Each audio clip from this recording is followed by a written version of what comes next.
এই তো আপনি এই স্বামী ছাড়া থাকতে পারবেন না, আপনার একটা বাচ্চা আছে, কেন আপনি স্বামীর সাথে এমন ব্যবহার করলেন যে ও তালাক পর্যন্ত গিয়ে পৌঁছালো?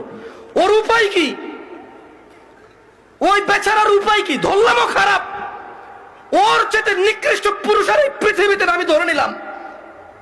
আপনি যদি ওর সাথে এমন ব্যবহার করেন যে ও তালাক দেওয়া ছাড়া রেখে উপায় নাই, একটা ঘরে আগুন লেগে গেছে, বের হবে না মানুষ? মানুষ বের হবে না? এই দরজা বন্ধ, সেই দরজা বন্ধ, সেই দরজা বন্ধ, জানালা দিয়ে হলো তো মানুষ বের হবে, বের হবে না? তা আপনি এমন এক সংসারের মধ্যে কেরেঙ্গাল লাগাই দিয়েছেন, কিচ্ছা কাহিনী লাগাই দিয়েছেন, এমন এক অশান্তি লাগাই দিয়েছেন, ও আর তালাক ছাড়া বেরোতে পারছে না এখান থেকে। এমন করলেন কেন? এই যে এখন কান্নাকাটি করতেছেন, এমন করলেন কেন?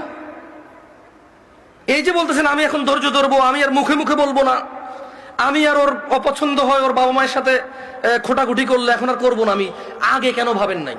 আমি আমার বোনদেরকে বলবো, তোমার স্বামী আছে, ওকে গুরুত্ব দাও।